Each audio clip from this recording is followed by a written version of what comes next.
พี่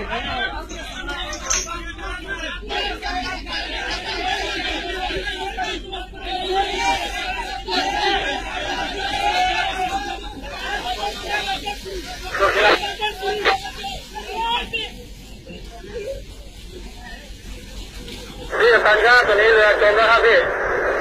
เรือจมว่าเอาอะไรช่วยชีวิตไปไอ้น้ำเอายา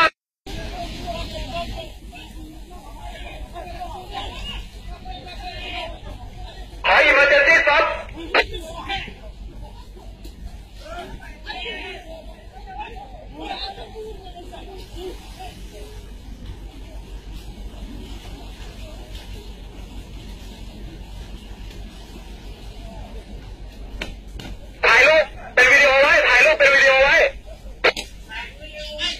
ถ่ายอยู่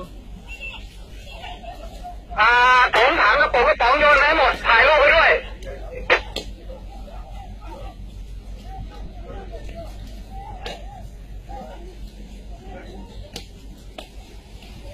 ถังอะไรเลยได้โยนไป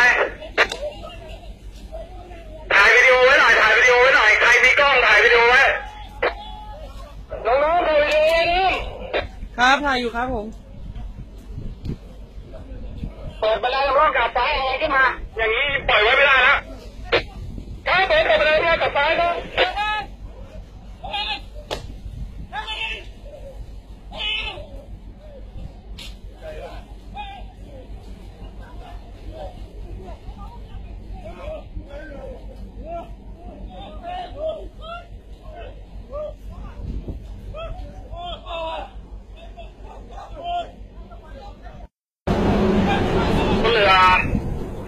ก็ตัวนี้กำลังหย่อนครับผมพี่ตอนนี้สงสัยต้องหย่อนเลยก่อนนะครับหย่อนไป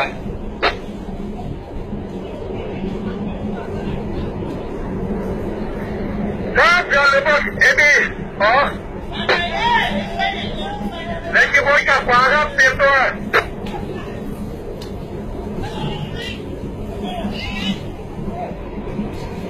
ครับผมตอนนี้กำลังลงจากซ้ายหย่อนแล้วครับให้คน